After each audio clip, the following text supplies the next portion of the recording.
Hi wrestling fans, Roundup is on overdrive, Jey Uso is secretly nursing an injury, CM Punk is finally stepping into Saudi Arabia to fight John Cena, Nikki Bella plotting a fearless comeback tour, Dusty Rhodes is honored 10 years on, and WWE ripping up the calendar by delaying the 2025 draft until after SummerSlam. Every twist, every rumor, right here. Let's hit the gas. Could Jey Uso be dealing with a serious injury? There is growing concern today that former World Heavyweight Champion Jey Uso may be facing a legitimate setback. Whispers are spreading behind the scenes, and it all started when former longtime WWE employee Tommy Carlucci revealed some inside information that has grabbed the wrestling world's attention. During his appearance on Jonathan Coachman's podcast, Carlucci hinted that Jey Uso might be taking time off to recover from what he described as so-called injuries. While nothing has been officially confirmed by WWE or Jey himself, this is the first significant indication that the fan favorite might be stepping away from the ring, at least for now. The speculation gained more traction after Jey surprisingly dropped the world title on Monday Night Raw, a moment that stunned fans and critics alike. What made it even more telling was his post-match promo, which sounded less like a routine speech and more like a man signaling the start of a pause, or perhaps even a personal reset. There is still no concrete confirmation of the extent of any possible injury, but the timing and context strongly suggest that Jey might be nursing something behind the scenes. If there is indeed an injury involved, it is nothing too severe, and we will see him back in action sooner rather than later. Adding to the intrigue, Corey Hayes of Bodyslam.net recently reported that there have been rumblings within WWE about potentially reuniting Jey with his brother Jimmy Uso later this year. With Jey relinquishing the World Heavyweight Championship, many fans are beginning to believe that this might be the path WWE is preparing to take.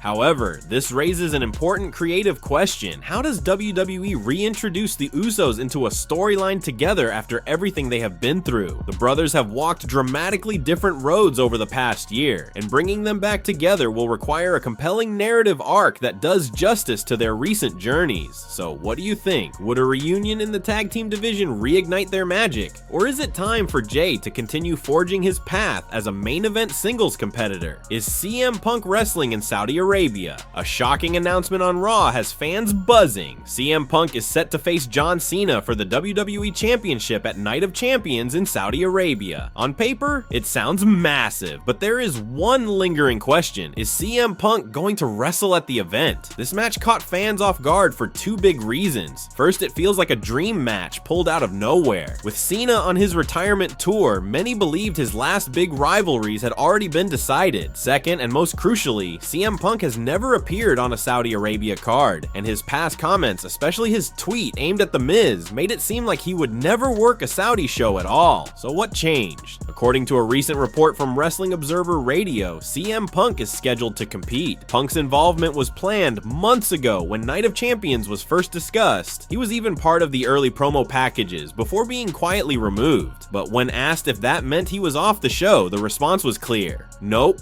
He's going. WWE promoting a match of this scale in Saudi Arabia and then pulling it would be incredibly risky. It could damage fan trust and strain WWE's relationship with the Saudi market. This match is too big to fake. As of now, all signs point to Punk finally making his Saudi debut, sharing the ring with John Cena in a bout fans never expected but now cannot wait to witness. Unless something drastic changes, Punk will be there. Nikki Bella teases big return tour. Nikki Bella just hijacked the post-Raw buzz, dropping a fiery Insta story that pulled back the curtain on Monday's surprise cameo and confirmed when we'll see her fearless strut again. She opened with ring rust? Never heard of her. Then thanked the Memphis crowd for the loudest Bella pop since Evolution, admitting she nearly cried when 15,000 fans chanted, "Yes we can." While she and Brie laid out damage, Tyrell Nikki revealed the appearance was finalized only 48 hours earlier after Triple H FaceTimed her at Napa's Bonita Vineyard, pitching an angle that would wake up the tag division she helped create. The best part, she's already booked for Raw's 1,600 episode celebration on July 15th, promising more Bella magic, maybe even a rack attack or two. She added a cryptic winking emoji over a photo of the WWE Women's Tag Belts, sparking speculation the twins could challenge Lyra Valkyria and Isla Dawn at SummerSlam. Nikki also squashed rumors that a neck flare-up limited Monday's spot. No surgery, no setbacks, just smart training and zero fear. She shouted out Brie for jump roping backstage like it was 2014, then addressed critics who claim the women's division has outgrown the Bellas. We're not nostalgia, we're architects, and architects update the blueprint.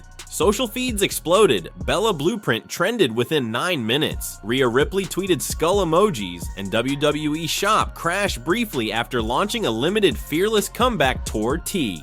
Nikki closed her video by teasing a possible appearance on NXT to scout Roxanne Perez, future little sister, and dropped the mic with, "See you July 15th, haters, set your DVRs." One Insta story, one confirmed date, and the Bella comeback machine is officially rolling. Brace yourselves, because the Fearless One isn't done rewriting women's wrestling history. Wrestling's American Dream Day. 10 years to the minute after Dusty Rhodes left us, wrestling's biggest names just turned social media into a neon baby tribute wall. Dustin Rhodes tweeted, "The greatest man in the world, miss you Pop." Bailey simply typed "a lot" with a broken heart emoji. Charlotte Flair matched it with a single red heart. And Cody's sister Teal posted a sun-drenched photo captioned, "His star never faded in my eyes." Inside the Rhodes family group chat, Cody reportedly screenshotted every message, promising on Raw tonight to wear Dusty's polka dot elbow pad in the main event. The Cauliflower Alley Club reminded everyone that Dusty invented War Games, Starrcade, and the Great American Bash, while Mark Marrow thanked him for creating Johnny B. Bad, proving the Dream's fingerprints still color every corner of the business. Fans piled on with Chiker Dream Lives, replaying Dusty's legendary Hard Times promo and that unforgettable bunkhouse brawl scar. Even rival promotions hit pause. AEW aired a 2-minute montage before Dynamite tapings, and TNA's Moose tweeted, "Never met him, still feel his influence every night." Vegas sportsbooks briefly opened a novelty line on who would cut the most emotional promo. Cody the favorite, Adam Copeland a dark horse given his love for old school NWA. The outpouring crystallizes Dusty's unique alchemy, a son of a plumber charisma that glued generations together. Tonight the bell will toll 10 times on WWE TV, but the Dream doesn't rest. His sons keep winning gold, War Games headlines, Survivor Series, and every trainee at the PC still hears Dusty's raspy "make 'em feel ya kid" echo in promo class. A decade gone, yet Dusty's voice, polka dots, and Hard Times gospel blaze brighter than ever. Proof legends never die, they just book the future from the cloud. WWE Draft Delay shakes up 2025. WWE just tore up its playbook. The annual draft, normally slotted the week after WrestleMania, is now penciled for late summer, post SummerSlam, to line up with September's season premiere episodes, giving creative extra runway to finish long arc storylines and unload cliffhangers before the rosters reset. That means stars who expected a spring shakeup are stuck on their brands for 3 more chaotic months, while fresh NXT call-ups like Julia, Braun Breaker, and Lola Vice keep filtering in through the so-called transfer window, a move insiders say lessened any urgency to rush a full draft. The delay also buys WWE time to settle the SmackDown runtime saga. USA Network still wants 3 hours, but Blue Brand writers beg for 2. A shorter show would shrink roster needs and nuke half the picks on Hunter's big board. Meanwhile, Raw's 3-hour block stays untouched, demanding depth the company can't sacrifice. So expect Red Brand raids on SmackDown's midcard once the bell finally rings. Execs view a fall draft as perfect Netflix-era synergy, new season vibe, fresh graphics, and a clean entry point for casual streamers who binge after SummerSlam. Locker room buzz pegs, Cody Rhodes, Rhea Ripley, and Solo Sikoa as high-profile movers, while free agent whispers surround Karrion Kross and Valhalla. Both contracts end in August, right on draft eve. Fans split, some love the extended suspense, others blast the wait as creative drift, noting April's empty draft slot felt like a vacant WrestleMania encore. Circle September on your calendar. One power play, one shot call-up, and one blockbuster trade could redraw every title chase overnight. The hourglass is flipped, the board is blank, and 2025's draft promises to be the most unpredictable roster shakeup since the brand split's birth. Thanks for watching, tap subscribe, smash the bell, and I'll catch you at the next pop.